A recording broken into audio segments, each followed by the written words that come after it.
तो आप लोगों को प्रोग्रेस स्टडीज क्लासेज में स्वागत है। मैं गोपाल यादव फ्रॉम लालगंज।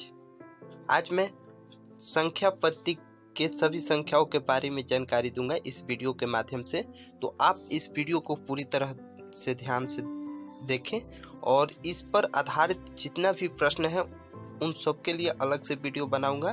तो आप मेरे चैनल को सब्सक्राइब करें क्योंकि आगे आने वाली सभी वीडियो का इंफॉर्मेशन आप लोगों के पास सबसे पहले पहुंचे।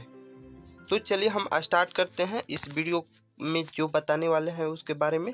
तो देखिए इस वीडियो में सबसे पहला जो है प्रकृत संख्या, सबसे पहला पॉइंट है प्रकृत संख्या। तो प्रकृत संख्या क्या होती है उसके बारे में अभी बताने जा रहे हैं। तो देखिए प्रकृत संख्या गिनती की सभी संख्याओं को, गिनती में जितनी संख्या आती है 1 2 3 4 5 6 7 8 जितना भी है उन सभी संख्याओं को प्रकृत संख्या कहते हैं। मतलब कि जो भी गिनती में 1 2 3 4 5 6 सब संख्या आती है उन सभी संख्याओं को हम लोग प्रकृत संख्या कहते हैं। चलिए अब चलते हैं दूसरा पॉइंट, पूर्ण संख्या क्या है, पूर्ण संख्या क्या होती है। तो पूर्ण संख्या देखिए, पूर्ण संख्या क्या होती है। तो प्रकृत संख्या में अगर जीरो को मिला दिया जाए या जीरो को मिलाने से जो समूह बनता है उस समूह को हम लोग पूर्ण संख्या के समूह कहते हैं, जिसके सभी संख्याओं को पूर्ण संख्या कहते हैं। तो चलिए देखते हैं ये जो प्रकृत संख्या है 1 2 3 4 5 6 7 8 डॉट डॉट डॉट इन्फिनिटिव, उसमें सिर्फ ओनली जीरो को अगर मिला दिया जाए, 0 1 2 3 4, तो ये एक संख्याओं का समूह बन जाता है। इन सभी संख्याओं को हम लोग पूर्ण संख्या कहते हैं। अगला क्वेश्चन है कि पूर्णांक संख्या क्या होती है, पूर्णांक संख्या क्या होती है। तो देखिए उत्तर इसी में दिया गया है कि पूर्ण संख्या के समूह में, अगर पूर्ण संख्या के समूह में ऋणात्मक संख्याओं को जोड़ दिया जाए तो एक समूह बनता है, उस समूह के सभी संख्याओं को पूर्णांक संख्या कहते हैं। जैसे कि यहाँ पर एग्जाम्पल में है -3 -2 -1 0 1 2 3 4 5। तो चलिए इसे विस्तार से हम लोग समझते हैं। तो प्रकृत संख्या आप लोग समझ गए होंगे कि गिनती की सभी संख्याओं, मतलब कि 1 2 3 4 5 ये जितना भी संख्या है इसको हम लोग प्रकृत संख्या कहते हैं। और इन्हीं संख्या में जब जीरो को मिला दिया जाता है, ओनली जीरो को, तो उसको पूर्ण संख्या कहते हैं। और माइनस वाला जितना संख्या होता है इन्फिनिटिव तक, -3 -2 -1, इन सभी संख्याओं को अगर एक में मिला दिया जाए तो वो पूर्णांक संख्या होती है। तो ये एक ग्रुप में इन तीनों संख्याओं के बारे में हम लोग जान लिए। अब अगला सम और विषम संख्याओं के बारे में जानेंगे।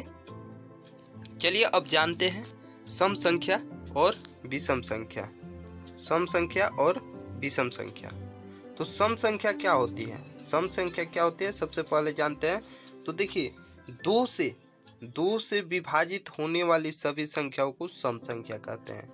वैसी संख्या जो 2 से विभाजित होती है उसे सम संख्या कहते हैं। जैसे 2 4 6 8 10 dot dot dot dot dot, ठीक। उसी तरह विषम संख्या किसे कहते हैं। तो विषम संख्या वैसे संख्या जो 2 से विभाजित न हो उसे विषम संख्या कहते हैं। मतलब कि वैसी संख्या जो 2 से विभाजित न हो, 2 से न कटे, उसे विषम संख्या कहते हैं। जैसे 1 3 5 7 9 ये सभी संख्या विषम संख्या है। सम संख्या का पहचान क्या होता है, आखिर कैसे पहचानेंगे कि यह सम संख्या है। मतलब मान लिया जाए कि बड़ा क्वेश्चन दे दिया जाता है 2 3 5 7 9, इसको कैसे पहचानेंगे कि ये सम है या विषम, सम या विषम। तो इसे पहचानने के लिए लास्ट वाला अंक देखा जाता है। अगर लास्ट वाला अंक 0 हो, 2 हो, 4 हो या 6 हो या 8 हो, अगर ये 5 जो संख्या है अगर लास्ट में रहेगा तो वो संख्या सम संख्या कहलाती है।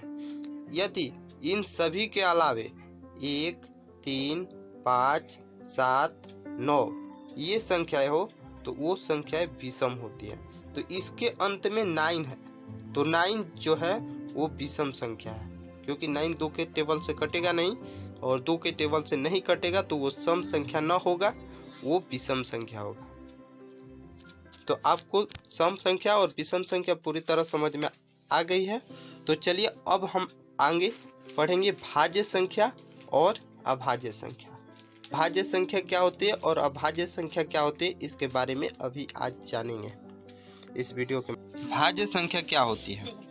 तो देखिए, भाज्य संख्या वैसा संख्या जो एक या स्वयं के अलावे किसी दूसरी संख्या से पूरी तरह विभाजित हो जाए, उसे भाज्य संख्या कहते हैं। जैसे कि 4, 6, 8, 9, 10, 12, ये जो एग्जाम्पल में दिया गया है इत्यादि। तो देखिए कैसे, जैसे कि 10 है, 10 को 1 से भी कटा सकते हैं और 10 से भी। उसके अलावे इसको 2 से भी कटा सकते हैं, फिर 5 से भी।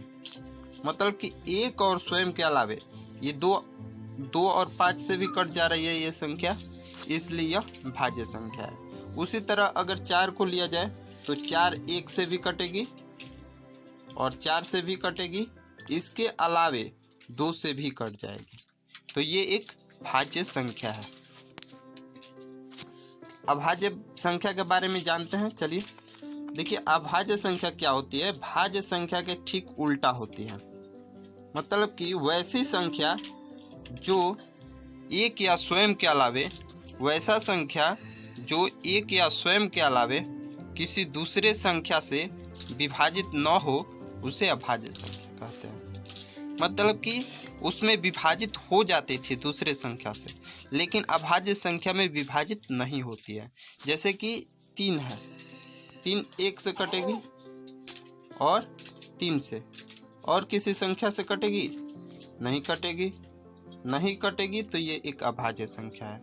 11 ले लिया जाए तो 1 से कटेगा और 11 से किसी और से नहीं कटेगा, अतः यह अभाज्य संख्या है। आपको लगभग भाज्य संख्या और अभाज्य संख्या समझ में आ गया होगा। तो अगला पॉइंट हम लोगों का रहेगा परिमेय संख्या और अपरिमेय संख्या। परिमेय संख्या और अपरिमेय संख्या के बारे में पूरा बढ़िया से समझ लेंगे। तो चलिए, इस परिमेय और अपरिमेय संख्या से पहले कुछ और बेसिक क्वेश्चन पूछ लेते हैं। जैसे कि भाज्य संख्या पर, अभाज्य संख्या पर ही आधारित, अभाज्य संख्या पर आधारित कि 1 से लेकर 50 तक कितनी अभाज्य संख्या है। कोई अगर पूछ दे कि 1 से लेकर 50 तक कुल कितनी भाज्य संख्या है, अभाज्य संख्या है, तो 1 से लेकर 50 तक टोटल 15 अभाज्य संख्या है, और भाज्य संख्या पूछा जाएगा तो 15 अभाज्य संख्या और 50 में से 15 घटा दीजिए, 35 भाज्य संख्या है। अगर क्वेश्चन पूछा जाए कि 1 से लेकर 100 तक कुल कितने अभाज्य संख्या है, तो 1 से लेकर 100 तक के बीच में कुल 25 अभाज्य संख्या है, और उसके अलावे इसमें 75 जो है वो भाज्य संख्या है। तो आपको सही से समझ में आ गया होगा। तो चलिए अब परिमेय संख्या और अपरिमेय संख्या के बारे में जानते हैं। अगला क्वेश्चन है कि परिमेय संख्या और अपरिमेय संख्या। परिमेय संख्या और अपरिमेय संख्या के बारे में जानेंगे। तो परिमेय संख्या क्या होती है, सबसे पहले जानेंगे कि परिमेय संख्या क्या होती है। तो देखिए, वैसी संख्या जिसे P/Q के रूप में लिखा जा सके उसे परिमेय संख्या कहते हैं। जहाँ Q नॉट इक्वल टू 0 हो, Q बराबर नॉट इक्वल टू मतलब कि 0 के बराबर Q नहीं होना चाहिए, उसे परिमेय संख्या कहते हैं। जैसे 2/5, 7, 2.5, √25, ये सब जितना संख्या लिखा गया है वो परिमेय संख्या है। इसमें ज़्यादा कंफ्यूज लोग होते हैं कि रूट में आ जाता है कभी कभी 17 और √9, तो ये संख्या ये जो है परिमेय है। परिमेय और ये वाली जो √17 है वो अपरिमेय है। ये कैसे? कभी कभी लोग कंफ्यूज होते हैं। तो इसको पहचानने के लिए सबसे अच्छा तरीका है कि उसको कटाया जाता है। जैसे कि मान लिया जाए 17 है, 17, तो इसे एक बार 17 से ही कटाया जाएगा, तो एक बार में कट जाएगा। लेकिन 9 है तो 9 को कटाया जाएगा तो 3 से 3 बार में, फिर 3 से, तो 3 का सेट लग जाएगा। जब सेट लग जाएगा ना, या वर्गमूल निकल जाएगा, तो वो समझ लीजिए कि परिमेय संख्या है। जैसे कि मान लिया जाए कि √64 है, इसको कटाया जाए 2 से 32, फिर 2 से 16, फिर 2 से 8, फिर 2 से 4, फिर 2 से 2, और सेट लगाया जाए तो ये सेट लग गया, ये सेट लग गया, ये सेट, मतलब कि डबल सेट लग जा रहा है। तो जब सेट लग जाएगा ना, तो वो परिमेय संख्या होगी, और जिसका सेट नहीं लगेगा वो अपरिमेय संख्या होती है। देखिए, जैसे क्वेश्चन है कि अपरिमेय संख्या क्या है, तो वैसी संख्या जिसे P/Q के रूप में न लिखा जाए उसे अपरिमेय संख्या कहते हैं, उसे अपरिमेय संख्या कहते हैं, उसे अपरिमेय संख्या कहते हैं। जैसे पाई, √17, √7, √5, जिसका वर्ग पूर्ण वर्ग न हो, जिसका पूर्ण वर्ग न हो, वो अपरिमेय संख्या होता है।